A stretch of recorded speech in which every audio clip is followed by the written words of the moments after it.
세상을 꿰뚫는 전문가들의 진짜 이야기 프로페서. 지난 시간에 이어 오늘도 인류학자 백영재 박사님과 함께 이야기 나눠보겠습니다.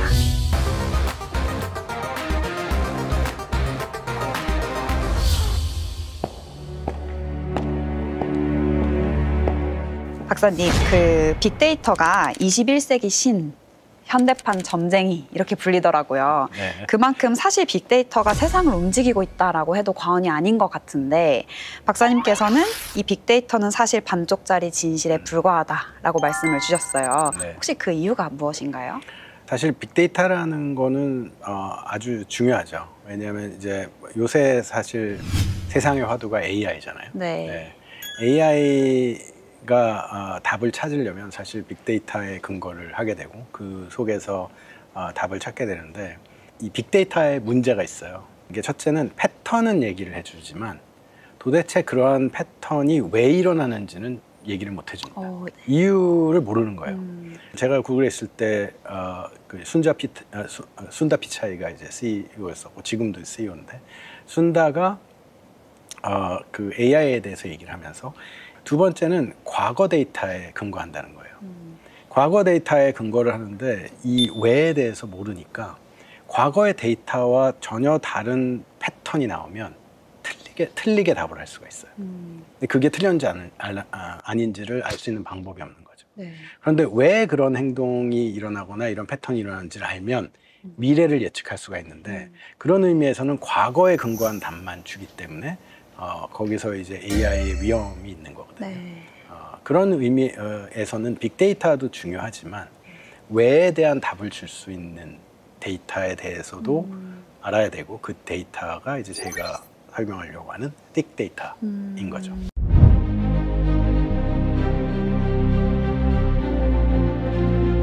그러면 빅데이터가 혹시 정확히 어떤 개념인지 혹시 한번 소개를 좀 부탁드려도 될까요? 결국은 한마디로 쉽게 설명한다면 빅데이터 뒤에 숨어 있는 왜에 대한 답을 주는 데이터. 그게 빅데이터라고 볼 수 있을 것 같아요. 그래서 빅데이터와 빅데이터를 비교한다면 빅데이터가 정량적인 데이터라면 빅데이터는 정성적인 데이터고요. 빅데이터가 사실은 무엇을 대해서 얘기를 해준다면 빅데이터는 왜에 대한 답을 주는 거죠. 그렇기 때문에 빅데이터는 과거와 현재에 대해서 얘기해 줄 수 있지만 빅데이터는 미래에 대해서 얘기를 해줄 수 있죠. 왜냐하면 왜라는 답을 알기 때문에. 그렇게 이해하시면 쉽게 이해하실 수 있을 것 같습니다. 빅데이터가 반쪽짜리 진실이고 그 나머지 반을 메꿔줄 수 있는 것이 박사님께서 보시기에 띡데이터다라고 그렇죠. 하시는 거죠. 네네. 그러면 띡데이터가 이제 무엇인지 본격적으로 조금 들어보고 싶은데 사례가 아주 재밌는 사례가 있더라고요. 띡데이터로 기업이 한번 휘청했다가 기사회생을 한 기업의 사례가 있다. 여러 가지 사례가 있지만 그중에 이제 레고 사례가 있는데요. 레고가 계속 넘버원을 하다가 비즈니스가 아주 안 좋아진 때가 있었어요. 레고의 경쟁자가 나타난 거예요. 그게 바로 닌텐도였습니다. 닌텐도가 나왔을 때 레고에 있는 분들이 어떤 생각을 했냐면 이제 아이들이 더 이상 복잡한 레고 블록은 맞추는데 시간이 오래 걸리잖아요. 그런 것들 싫어하는구나. 되게 단순한 게임을 좋아하는구나. 그리고 또 캐릭터들을 되게 좋아하는구나 라는 가설을 세웠어요. 서베이도 해보고 그러니까 이제 그런 반응들이 나온 거죠.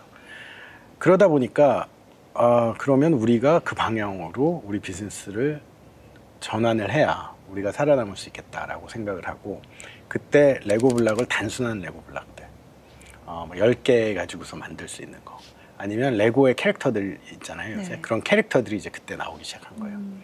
근데 문제는 뭐냐면 그렇게 전략을 바꿨는데 비즈니스는 더 힘들어지기 시작했어요.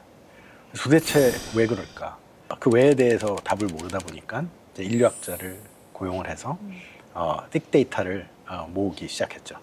참여 관찰의 방법으로 그 소비자들이 있는 곳으로 갑니다. 근데 여기서 소비자들은 애들이죠. 아이들. 애들이 노는 데 가서 같이 놀면서 아이들한테 질문도 하고 관찰도 하고 이런 과정을 겪었는데 다른 서베이를 하거나 이런 분들이었으면은 너희들한테 가장 너희들이 좋아하는 장난감이 뭐야? 라고 물어봤겠지만 인류학자들의 질문은 좀 달랐어요. 인류학자들은 가서 너희들한테는 놀이가 뭐야? 라는 아주 근본적인 질문을 합니다. 그런데 어느 친구가 중학생 정도 되는 친구가 이제 집에 가서 인터뷰를 하는데 그 질문을 했더니 다락방에 올라가서 한쪽 이렇게 이 운동화의 한쪽에 이렇게 해진 운동화를 들고 내려온 거예요. 네. 그래서 이게 나한테는 놀이다라고 얘기를 했죠. 그러니까 인류학자가 약간 당황하면서 왜 이걸 들고 왔냐고 물어봤더니 그 친구가 나한테 가장 좋은 놀이는 스케이트보딩인데 스케이트보딩을 잘하려면 플리핑이라는 테크닉을 잘해야 된대요. 그게 뭐냐면 스케이트보딩을 한번 공중에 올린 다음에 다리로 딱 잡는 거죠. 네. 근데 그게 한 번에 안 되잖아요. 수천 번을 연습을 하면서 그 운동화의 끝이 해진 거죠. 이게 나한테 놀이다 라는 얘기를 합니다. 그러면서 이제 몇 가지 아주 중요한 인사이트들을 얻게 돼요. 그 인사이트가 결국은 놀이가 뭔가라는 것에 대한 본질을 찾게 되는 그런 인사이트들인데요. 내가 열심히 노력을 해가지고 성과를 보여줄 수 있어야 사람들은 재미를 느끼고 이러한 놀이를 통해서 궁극적으로는 랭킹이 나와야 돼요. 네. 그래야 사람들은 재미를 느끼는 거예요. 그러한 인사이트, 정성적인 인사이트를 빅데이터 리서치를 통해서 얻은 다음에 전략을 180도 수정을 했어요. 네. 놀이에 우리 레고를 좋아하는 원래 좋아했던 사람들이 좋아했던 그 본질에 다시 집중하자. 그래서 오히려 레고를 더 어렵게 맞춰야 되는 레고 블록들을 내놓기 시작합니다. 약간 승부욕을 그렇죠. 일으키는 거네요. 그래서 예를 들면 런던 브리지 같은 그러한 피스들이 나오는데 런던 브리지는 레고 블록이 거의 4,500개 이상의 블록으로 돼 있어요. 그래서 이거를 내놓으면서 이제 전략을 완전히 바꾼 거죠. 네. 그런데 정말 이제 놀라운 일들이 일어나기 시작한 거죠. 사람들이 그 레고 블록을 사서 맞추기 시작하는 거예요. 사실은 제 딸도 그거를 사서 맞췄어요. 네. 제가 사실은 제 딸이 산 게 아니라 제가 그때 제 딸이 한 초등학교 6학년 정도 됐기 때문에 여름에 사서 출장 갔을 때 홍콩에서 사가지고 다락방에 숨겨놨다가 크리스마스 때 그때만 해도 아직도 산타 할아버지가 있다고 믿었을 때였기 때문에 크리스마스 선물로 줬더니 너무 좋아하면서 그다음에 제 친척들 친구들 다 모아가지고 그 레고 블록을 일주일에 거쳐서 만들었어요. 근데 만들고 나서 저희가 기대하지 않았던 일을 제 딸이 하더라고요. 뭐냐면 땡큐 카드를 만든 거예요. 네. 그래서 이 레고 블록을 만드는 데 있어서 도움을 준 사람들한테 너무 감사한다는 카드를 정말로 정성스럽게 만들어서 전시를 해놨어요. 네. 제 딸이 지금은 이제 미국에 있는 대학교에 1학년 이제 마치고 2학년으로 올라가는데 지금 그 딸의 방에 들어가 보면 다른 토이들은 다 이미 처분하고 기부하고 다 했는데 그 레고 블록은 중간에 딱 모셔놨어요. 왜냐면 그 레고 블록을 보면 자기가 그걸 맞췄을 때 얻었던 그 성취감을 다시 한번 경험할 수 있는 거죠. 거기서 한 단계 더 나가서 어른들도 그러면 이런 놀이를 할 수 있지 않을까? 라고 해서 아키텍처 시리즈라는 걸 내서 엄청나게 큰 성공을 하게 되죠. 네. 여기서 이제 제 질문은 과연 이렇게 레고가 비즈니스를 턴어라운드 하는 데 있어서 서베이를 하거나 사람들한테 물어보거나 데이터로 나오는 그 빅데이터가 도움이 됐을지 아니면 제가 얘기하고자 하는 그 틱데이터가 도움이 됐을지 저는 틱데이터가 도움이 됐었다고 생각하는 겁니다. 네.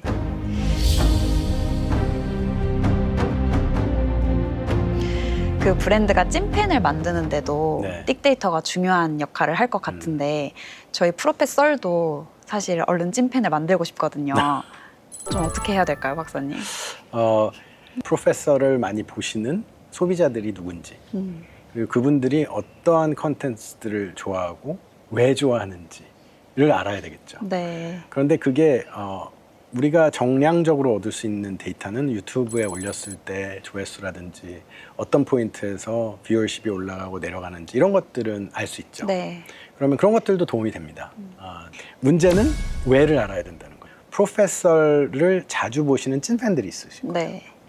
그 찐팬들을 인터뷰를 해보거나 좀 더 깊게 그 이유에 대해서 들어보시면 상당히 재밌는 인사이트들이 나올 수 있어요. 코멘트도 주시고 뭔가 애정을 갖거나 아니면 아주 싫어하시는 분들 이런 분들을 만나서 또는 전화를 통해서 깊이 물어보면 상당히 재밌는 인사이트들이 나올 수 있을 것 같아요. 듣다 보니까 궁금해진 게 박사님이 개인적으로 궁금하신 띡데이터가 있으신가요? 나는 살다 보니 이 띡데이터는 꼭 알아보고 싶다. 이런 게 있으신가요? 한 1년 정도 된 것 같아요. 1년 전에 세바시에서 딕데이터 관련 강의를 했는데 네. 그 세션을 하기 전에 이제 세바시에 나간다고 집에서 준비하고 이러고 있는데 제 처가 저한테 그러더라고요. 그 22년 동안 같이 산 와이프의 딕데이터도 모르면서 무슨 세바시에 나가서 딕데이터 강의를 하냐. 되게 맞는 얘기예요. 네. 딕데이터라는 게 우리가 비즈니스를 하면서 소비자의 니즈가 뭔지를 찾아내는 것뿐만이 아니라 우리 일상생활에서 내 친구가, 우리 부모님이, 제 처가 어떠한 니즈가 있고 어떤 행동을 보였을 때 무엇을 의미하고 이런 것들은 되게 중요한 빅데이터거든요. 이거는 빅데이터로 나오지 않는 부분들이에요. 저런 표정을 지었을 때 이거는 말조심을 해야 되는 순간인지 아니면 이럴 때 기쁜 순간인지 네. 이런 것들이 사실은 아직도 풀리지 않은 빅데이터죠. 참여 관찰을 더 열심히 하셔야 되겠는데요. 그렇죠. 끊임없는 참여 관찰과 시도와 실패와 성공을 거쳐서 점점 쌓이는 거죠. 너무 재밌네요. 그 이제 띡데이터와 빅데이터에 대해서 말씀을 해주셨는데 네. 그러면 이 두 가지를 뭐 상황에 따라서 이렇게 취사 선택을 하면 되는 건지 아니면 어떻게 같이 활용을 해야 되는 건지 어떻게 활용을 할 수가 있을까요? 그게 이제 상황에 따라 다를 수 있는데 어떨 때는 빅데이터가 먼저 쌓여 있을 수도 있어요. 네. 그러면 패턴들은 확실하게 나오는데 도대체 왜인지 잘 모르겠을 때 빅데이터 리서치를 하면 그 왜를 찾아내면서 뭔가 새로운 시도를 할 수 있는. 반대로 빅데이터가 없을 수도 있어요. 왜냐하면 빅데이터는 고객들의 니즈를 통해서 들었는데 아직 그 데이터가 안 쌓인 거죠. 그럴 경우에는 들었던 또는 참여 관찰을 통해서 얻은 인사이트 중에서 가장 의미가 있는 걸로 생각이 되는 것들을 가지고 테스트를 해보는 거죠. 그래서 그 시장이 움직이는지 소비자가 반응하는지를 보면서 이제 데이터를 쌓아나가는 거죠. 네. 그리고 많은 경우에 회사들이 데이터가 많다고 생각하지만 중요한 데이터는 없을 경우가 많습니다. 쓸데없는 데이터만 갖고 있을 때가 많아요. 중요한 거는 이 인사이트를 증명할 수 있는 데이터여야 되잖아요. 그럼 이 인사이트를 증명하기 위한 데이터의 서베이를 만들어야 될 수도 있어요. 그러면 그거는 쉽지 않죠. 왜냐하면 그거를 상당히 깊은 수준의 질문을 하고 그거에 대한 정량적인 데이터들을 쌓아나가야 되는 거잖아요. 그렇지만 이게 계속 쌓이다 보면 경쟁사들은 갖지 못한 아주 중요한 데이터를 갖게 되는 거죠. 그리고 어떻게 하면 그걸 정량화할 수 있을지를 계속 고민하면서 정량화 데이터를 쌓아나가면서 계속 테스트를 하는 거죠. 그래서 상황에 따라서 빅데이터에서 시작을 할 수도 있고 빅데이터에서 시작을 할 수도 있고 그렇지만 결국 중요한 거는 이 두 가지를 가능하면 다 합쳐서 뭔가 시도를 하면서 계속 테스트를 해야 된다는 그게 이제 되게 중요한 부분이죠. 그러면 그 두 가지를 적절히 잘 활용하는 게 박사님께서 책에서 소개하시는 스마트 데이터인 건가요? 그렇죠. 뭔가 내가 행동을 해가지고 테스트를 하게끔 가능하게 하는 데이터를 이제 스마트 데이터라고 얘기를 한 거고 이제 개념적으로 제가 그렇게 설명을 한 거죠. 네. 결국은 빅데이터, 빅데이터를 다 활용해야 된다. 제가 빅데이터라는 단어를 책의 제목으로 한 이유는 빅데이터만 중요하다는 의미가 아니고요. 사실은 제가 얘기하고자 하는 거는 스마트 데이터인데 빅데이터를 강조했던 이유는 너무나 많은 회사들이 빅데이터를 강조하기 때문이에요. 네. 어떤 의미에서냐, 정량적인 데이터만이 진실이다라는 잘못된 가설을 갖고 있어요. 결국 빅데이터와 띡데이터를 적절히 활용을 해서 그렇죠. 소비자의 그 숨은 욕구를 찾아내는 게 숙제인 거겠네요. 맞습니다. 박사님, 그러면 띡데이터를 이제 모아야 될 텐데 그 띡데이터를 모으는 방법이 아까 인류학적인 방법이기도 한 참여 관찰인 것 같아요. 근데 참여 관찰이 왜 중요한 건가요?